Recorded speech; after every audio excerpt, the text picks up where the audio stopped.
Guys कैसे हैं आप सब? ठीक है, मैं कहता हूँ आप सब ठीक ठाक होंगे, खैर संगे। तो अस्सलाम वालेकुम। वालेकुम अस्सलाम।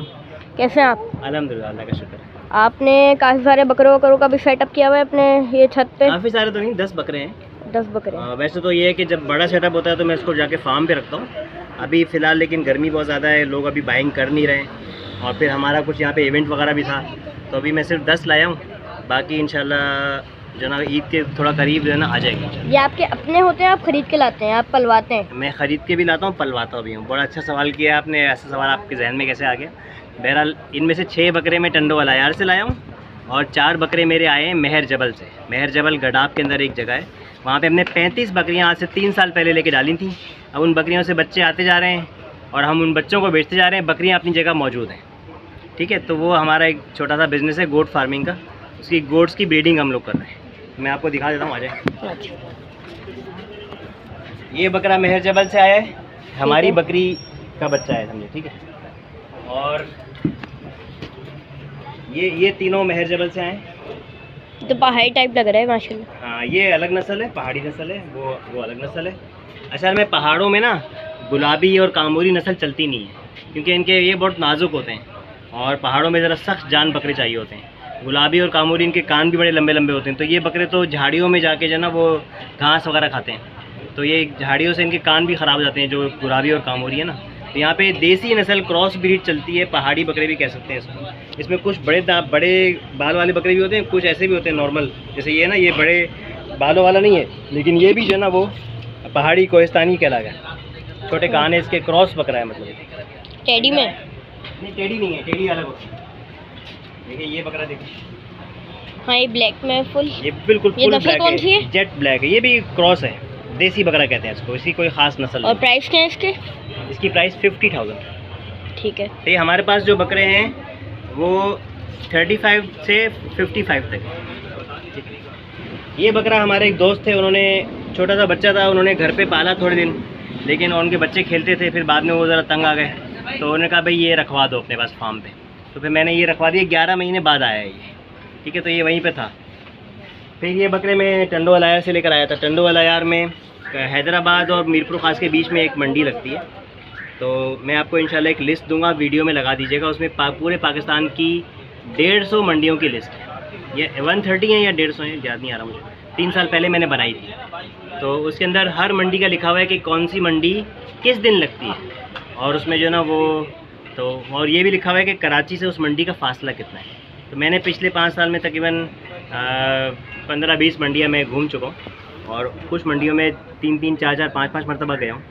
तो यहाँ से मतलब मुख्तलिफ़ मंडियों से मेरा ये है कि हर मरतबा किसी नई मंडी में जाता हूँ और कुछ नई लर्निंग होती है, नए जानवर देखता हूँ, नए जो व्यापारी हैं उनसे मुलाकात होती है, नए लिंक्स बनते हैं, फिर जो है ना वो अच्छा ये। और पिछले तकरीबन 4-5 साल में तकरीबन 200 के करीब जानवर, बकरे और बछड़े, बड़े जानवर मिला के मैंने ख़रीदे भी हैं, बेचे भी हैं। तो ये गायें आती हैं? शौक़ है मेरा, गायें आती हैं। हमारा जो ना फार्म है मुख्तलिफ़ जगह पे, एक दोस्त का फार्म है गडाब के अंदर, वहाँ पे भी मैं रखता हूँ, और एक और दोस्त का फार्म है नूरानी होटल के पास, वहाँ पे भी रखता हूँ। तो मतलब ये कि जो बछड़े आते हैं वो हम लोग अगर जल्दी ले आते हैं तो फार्म पे रख लेते हैं, और अगर देर से लाते हैं तो फिर उनको डायरेक्ट मंडी में जाके खड़ा करते हैं। आपने जानवर देख ली सारे वैसे? जी जी, एक नज़र आखिर में दोबारा देख लीजिएगा। हमें ये काम शौक़ से करना चाहिए। जिस तरीके से इब्राहीम अलैहिस्सलाम ने अल्लाह ताला के हुक्म पर अपने बेटे के गले पे छुरी चला दी, हमने उस सुन्नत को याद करना है और हमने जानवर के गले पे छुरी चलानी है। अब बिस्मिल्लाह अल्लाहु अकबर पढ़ के, ये सोच कर कि अल्लाह का हुक्म है तो हम ये काम कर रहे हैं, और अगर अल्लाह का हुक्म हुआ तो हम अपनी जान भी और अपना जो जान माल हमारा जो कुछ है वो सब अल्लाह के हुक्म पर कुर्बान करने के लिए हम हमेशा के लिए तैयार हैं, ठीक है। ये बात हमें सिखाती है कुर्बानी। तो कुर्बानी का जो सही मैसेज है वो उसी वक्त हमको समझ में आता है कि जब हम जानवर को लेकर आते हैं, उसकी खूब खिदमत करते हैं, फिर आखिर में उसको अपने हाथ से ज़िबा करते हैं अल्लाह का नाम लेकर, फिर उसके गोश्त को लोगों में बांटते हैं। तो ये जो कुर्बानी है ये बहुत बड़ी बात है। आप जानवर दिखा दें, देखें, खड़ा करो उनको। नहीं बैठे रहते, ऐसे दिख जाएंगे ना। देखें बकरा जब आपने चेक करना है ना, सबसे पहले आपने इसकी कमर पे हाथ डालना है, ठीक है। इसकी जो हड्डी है ना, इसकी चौड़ाई कितनी है और इसकी हड्डी के ऊपर गोश्त चढ़ा हुआ है कि नहीं चढ़ा हुआ, सही है। वरना अगर आप सिर्फ पेट देखेंगे ना तो लोग क्या कहते हैं, बेसन का पानी पिला के पेट तो फुला देते हैं, लेकिन जब आप उसको घर लेकर आएंगे तो वो 1 घंटे तक तो सिर्फ पेशाब ही करता रहेगा। सारा पानी निकल जाएगा और उसका पेट यूँ अंदर हो जाएगा, वो अंदर से निकलेगा बिल्कुल कमज़ोर। ठीक है, तो आपने इसकी कमर चेक करनी है, इसका सीना चेक करना है। ये देखें सीना, ये सीना चौड़ा होगा और जो ना वो मजबूत होगा। और बाकी ये है कि दांत भी चेक करें। ये देखें दांत चेक करें, 2 दांत जिसके पूरे होते हैं ना, इसका मतलब है कि उसकी उम्र 1 साल पूरी हो गई है। बकरों की उम्र कुर्बानी की 1 साल है, और जो बछड़े होते हैं, गाय होती है, उनकी उम्र होती है 2 साल, और ऊँट की उम्र होती है 5 साल। तो ये कुदरती निज़ाम है कि जब 1 साल बकरों की, गाय की, बछड़े की उम्र 2 साल और ऊँट की 5 साल पूरी हो जाए तो इनके 2 दांत निकल आते हैं। तो ये निशानी होती है इस बात की कि 2 दांत हो गए, तो इसका मतलब उम्र पूरी हो गई, इसमें कुर्बानी हो सकती है। अंदर की उम्र पूरी होनी चाहिए, इसके अंदर कोई ऐब नहीं होना चाहिए। इधर आए, देखें इधर दोबारा। अब इसको खड़ा कर दिया था, इसको खड़ा करते हैं। चलो खड़े हो। इसके जो कान है ना, वो कटे हुए नहीं होने चाहिए। ठीक है, क्या मतलब? ये जो कान है ना, अगर ये कटे हुए होंगे ना, कान कटा हुआ होगा। कटा हुआ मतलब कैसे पता मतलब चलेगा? वो कट लगा हुआ होता है। अभी तो इसी में किसी जानवर के कान ऐसे नहीं है, वरना मैं आपको दिखाता।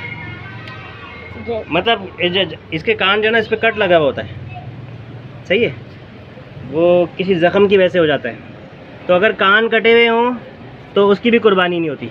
अगर जो सींग है वो टूटा हुआ हो, सही है, उसकी भी कुर्बानी नहीं होती। और इसके अलावा दांत, अगर दांत निकले हुए ना हो, उम्र पूरी ना हो, तो भी कुर्बानी नहीं होती। मतलब कुर्बानी का जानवर खूबसूरत भी होना चाहिए और उसके अंदर कोई ऐब भी नहीं होना चाहिए। अगर जानवर लंगड़ा रहा है, इसकी टांग में कोई फ़र्क है, सही है, या फिर ये अंधा है, इसकी आँख, दोनों आँखों से एक आँख से अंधा है, तो ये सारी चीज़ें चेक करके फिर लेना पड़ता है।